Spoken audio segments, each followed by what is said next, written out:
Welcome to Toe to Toe, a podcast for realtors where you'll witness a battle of opinions about topics affecting your real estate business. There are many ways for realtors to achieve success. The secret is to find which approach will work for you.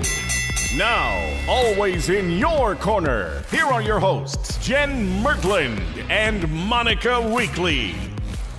Welcome to another episode of Toe to Toe. I'm Jen Mertland, and I'm here with my constant opponent, Monica Weekly. Our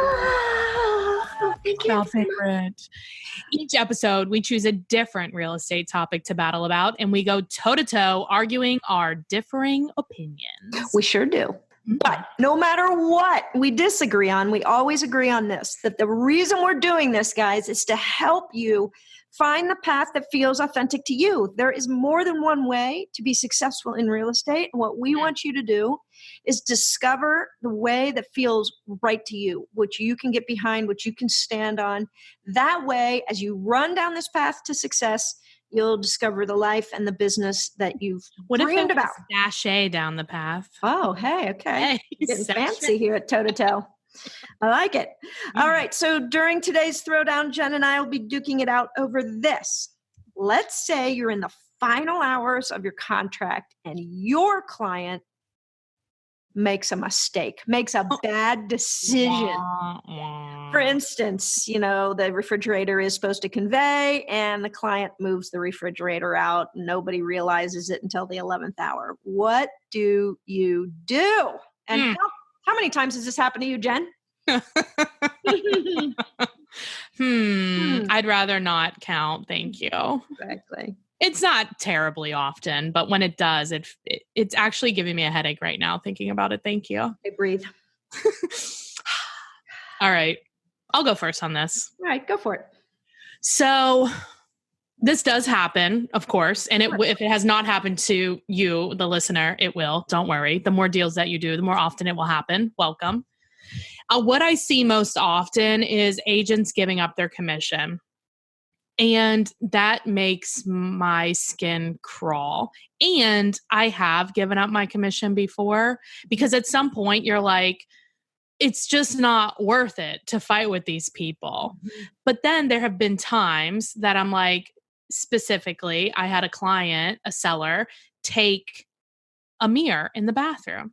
And I was like, you can't take the mirror in the bathroom. And he's like, well, it's hung up like a picture frame. I was like, there's nobody that would know that it's hung up like the picture frame. Like everybody believes that it is attached and you knew that. So put it back. And what did he say? Okay. He did. He agreed. Like, I'm willing to fight with them, but you do have some of those clients that like, hey, they took, like you said, they took the fridge, they moved it. And not only did they move it, but they moved out of town. Yeah, they're gone. And they're like, hey, why don't you just take the ghetto nasty one from the basement and put it up there? Yeah, okay. We only set a fridge. Right. We have a agent that you and I both know who had their client remove every single light fixture in the house. She was representing this client and he was not supposed to do that. And he replaced it with like the junkiest of junk and thought nobody would notice. Right. Yeah. I think it's just like, we can go down the path of, I'm not an attorney, right? Like I'm a sales professional. I am not an attorney. I do not want to go down this path of having to take insurance, whatever, what do they call it? Detail, when they write down like every little, right. whatever they call it. Like, yes. I don't want to have to do that. Like, I think our contract should be shorter. Maybe that's another episode. Oh, yeah. But they're making it hard for us. So I think in cases like this, you just have to have the real, like, heart to heart with your client and be like, hey, look, guy or girl, lady, you're being a dick.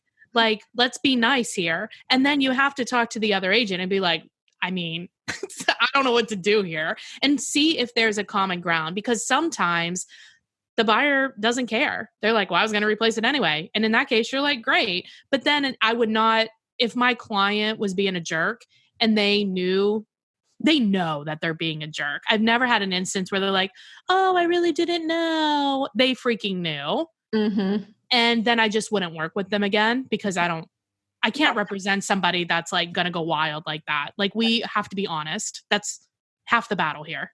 I agree with you on that. Once you know that was their intent, I disagree with you that the majority of the time they know. I believe most of my clients have made mistakes when that's happened. Now, sometimes not, but I actually think it's reversed, that most people are like, what? Oh shit, I forgot, or oh, I misunderstood. Bring up what happens. And then what happens, I judge it based on the character of that client. If I think they've actually done something intentionally deceitful, then of course I'm going to fight with them about that. And I'm going to do what's right for the cause of the overall closing. But if I believe that it was an honest mistake, then I'm going to work with them and the other agent to see what's real. Is this important with the buyer, for the buyer? Were they going to make a purchase anyway? Were they going to change the carpet out anyway? Like whatever, and make it right. But I'm not going to give up my commission without questioning it. I'm not going to I will give it up rather than go back on the market or waste any more time. Like I think we as agents don't value our time enough in these equations right here. And it'll be quicker for me just to get the job done, give the $500 and move on. And I've done it many times because I value my time more than I care about winning. I don't think it's about winning or losing though. So like I'm coming out of it as like everybody always in an agreement, especially in a real estate contract, there's a written agreement clearly. And then there's all the unsaid stuff. Like the written agreement says that they said they wanted all the kitchen appliances. We can naturally assume that they wanted the kitchen appliances as they saw them. Like, you can't tell me that you didn't realize that as part of the contract, because when we review the contract, we're saying, okay, this is the price. They want the appliances, or in the listing, we've offered the appliances. Exactly. So it's like, you can't go changing the game after somebody's seen it. Like that's terrible. Do you think we as agents need to do a better job of stating the obvious in these situations? Well, now you're asking me a training question, Monica. No. I'm just saying, like, I think you and I have seen this enough, and any agent that's done any sort of level of sales has seen this over and over again. And for us to like just continue to be surprised by it is kind of our own damn fault. And I'm including myself in this. I am not pointing fingers. No, I agree. I mean, I think this goes back to what I talk about like every episode is an apprentice program. We just throw people in there and expect them to know how to do their job. And it's impossible because half of us only know how to do our job because we got freaking burned and it hurt. We got scars. You're right. You know? So it's like, yes, we need to do a better job because every single person is different. So when we go to a client, we can have like our canned, like, here's what we say, but then you also pick up the essence of people, right? And if they're a very like particular person, or maybe they're just a person that like doesn't get it, you can literally be like, this fridge here is the one that stays. Right. And they'll be like, oh, okay. Got it. Or they'll be like, no, I want that fridge. And then you could be like, well, you need to change it now before anybody sees it, because if they see it, they will also want it. Right. It's like your grandmother's chandelier. Right. Like they will want that. So Right. if you don't want to give it to them, change it now. Which this is where most of my conversations happen with agents around communication is in the category of expectations. Correct. Expectations. That's all relationships. Yep. Yes, it is. Yes, it is. Yes, it is. So I think that where you and I maybe disagree is you seem to have a hard line on, this is not my problem. You fix it, Mr. Client. You screwed it up. You fix it. I'm not going to. It is. It's not my problem. They're the seller and the other people are buying it. I'm here to help you all come to terms, but I am not here to negotiate my commission because you already agreed to pay me. Correct. Right. And I fulfill my job. And if you don't want to fulfill your end of the bargain, then good luck. You're going to probably get sued. Well, probably not, because it won't be worth it. That's right. Because it's a $500 refrigerator. Yeah. I'd like to help you solve this, but if you're going to be a jerk, then I'll be a jerk.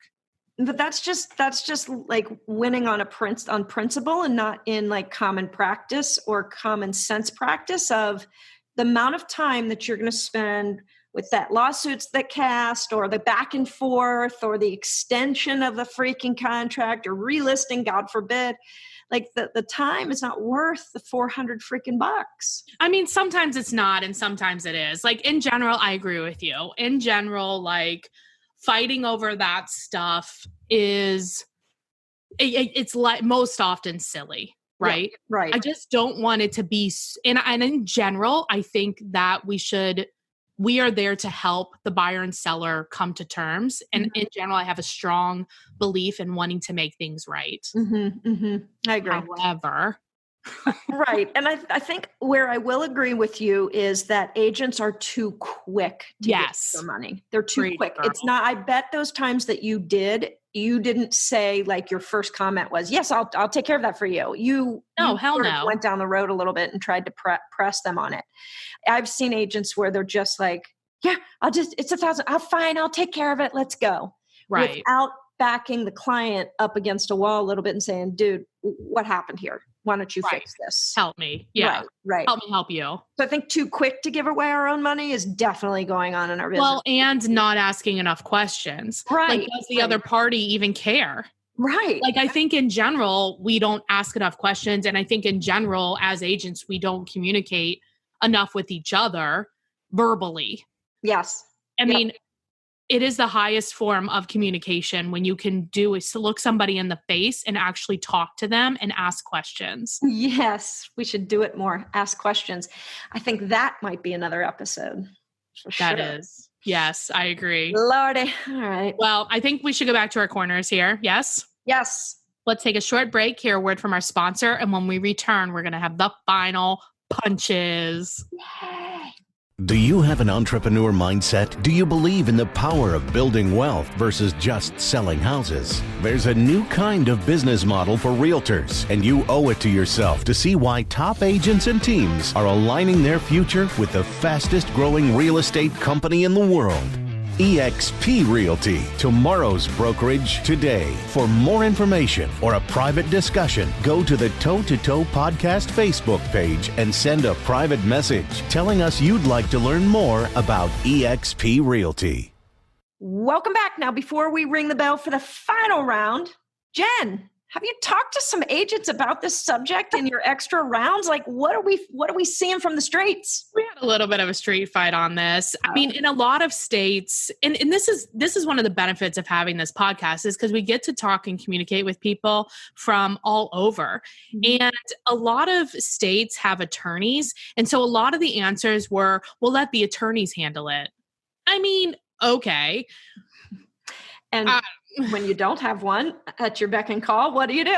I know. And who pays for that? Anyway, I have a lot more questions about that than answers. But if you don't have one, and even if you do have one, or even if like, you're like, well, call the broker. But I mean, look, this is your business, right? These are your clients. They listed with you. So it's like, or they buying with you and they trust, you know what I mean? Like you're the one that's relationship. So I think we need to be willing to like, oh, I'm doing my final. Yeah. I'm sorry. I'm on a rant here. No, go for it. Go ahead. We need, I'm just going to do my 1 minute here or 10 minutes. I don't know. How long you can take. All right. We need to be willing to get our hands dirty and get in there. And like you had said before, push on our clients to do the right thing. This is like we as a community of people, we need to hold each other accountable instead of always all the time be like, oh, that's so great. You got, whatever. Like you put your shoes on right today. You like whatever. No, we need to have higher expectations for ourselves and for each other. And we need to call each other out. Yes. And we need to learn how to have hard conversations and understand that we can be great agents without saying, yes, sir, all the time. Right. We need to stand up for what's right. And this happens. This is going to happen to you if it hasn't happened to you. And if your client happens to be the one that's the ass, this is the problem. This is where it becomes difficult. And we've all been there where you're just like, I'm really sorry this is happening. But it will. And yes, I guess my advice is to not give up your income too quickly. Don't jump right there. If everybody is standing in lockdown and not going anywhere and you can solve the problem for $400, then freaking solve the problem. That's my opinion. Maybe. But or let it blow up. 9 times out of 10, somebody will budge before it blows up. It's just a matter of it's going to be you or your client or the buyer, Yeah, it just depends. It's true. Well, Jen, do you want to add anything or should we close this thing down? I guess we'll close.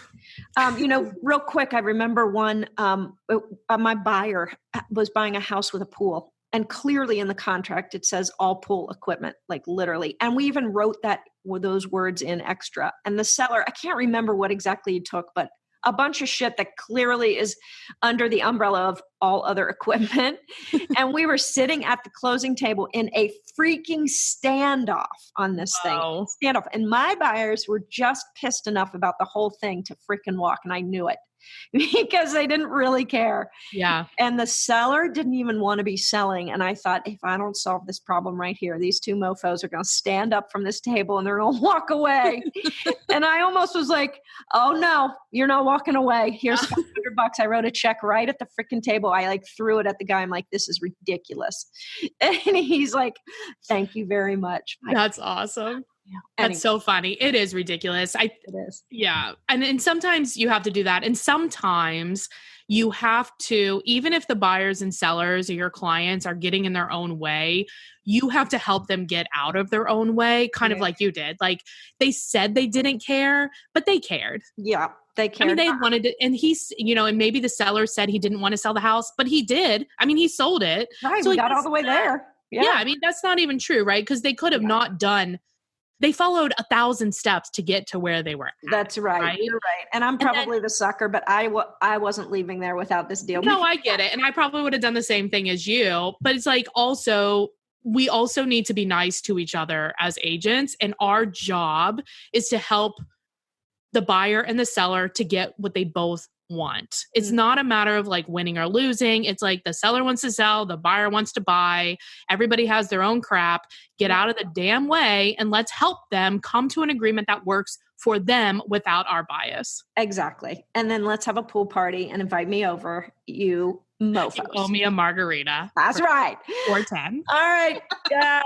Murdy Mert. I think that's going to have to be the end of today's battle. Hey, what do you guys think? Was there a knockout today? I don't think so. Yeah, I don't know that there was a knockout. I think most people will agree. But hopefully what they took away from this is they don't have to roll over on this all the time. And you don't have to not get dirty. Yeah. Right. Don't just be, what is that? Don't abdicate. Just be like, oh, well, let the broker deal with it. Let the attorney deal with it. Just get in there and fix it. Agreed on that. You can solve this. You know the clients better. You're better able to handle it. I agree. All right. So go to our Facebook page. That's Toe to Toe Podcast Facebook page. Comment, vote. Who do you think won today's toe to toe battle?